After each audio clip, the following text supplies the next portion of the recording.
The Capuchin Catacombs of Palermo hold. Beneath the streets of Palermo, there is a place where time seems frozen. Walk through its dim corridors, and you will see rows of silent figures, dressed in clothes from centuries past. Some look like they could wake up at any moment. The Capuchin Catacombs of Palermo hold thousands of preserved bodies.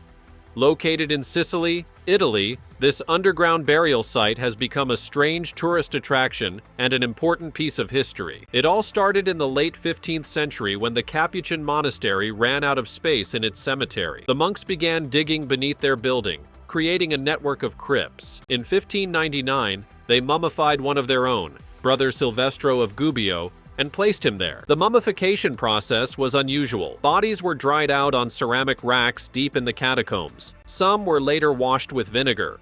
Others were embalmed or sealed in glass cabinets. The friars were left in their robes, sometimes even with the ropes they had worn as part of their religious practices. At first, only monks were allowed to be buried there. Over time, being laid to rest in the catacombs became a sign of wealth and status. People left instructions in their wills, requesting to be dressed in certain outfits or even to have their clothing changed regularly after death. Priests were buried in their ceremonial robes, while others wore outfits that reflected the fashion of their time. Families would visit, offering prayers and making sure their loved ones still looked presentable. The upkeep of the catacombs depended on donations. Each new body was placed in a temporary niche before being moved to a permanent spot. As long as families continued to pay, the body remained in its assigned place.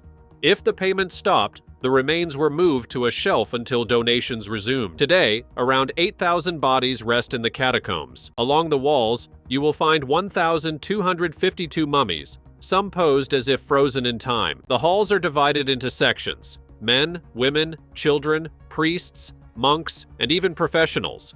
Some bodies are better preserved than others. Some still have detailed facial features, while others are little more than skeletons draped in clothing. In 1871, Brother Riccardo became the last monk to be buried there. Even after that, a few well-known people were still interred. The catacombs were officially closed in 1880, but visitors kept coming. The final burials took place in the early 1900s. One of the most famous is Rosalia Lombardo, a nearly 2-year-old girl whose body is still incredibly well preserved. She looks as if she is only sleeping, thanks to a special embalming technique by Professor Alfredo Salafia. Walking through the catacombs is like stepping into another era. The cool, stale air, the dim lighting, and the quiet figures lined against the walls create an eerie experience. The Capuchin catacombs remain a haunting yet fascinating part of Palermo's history.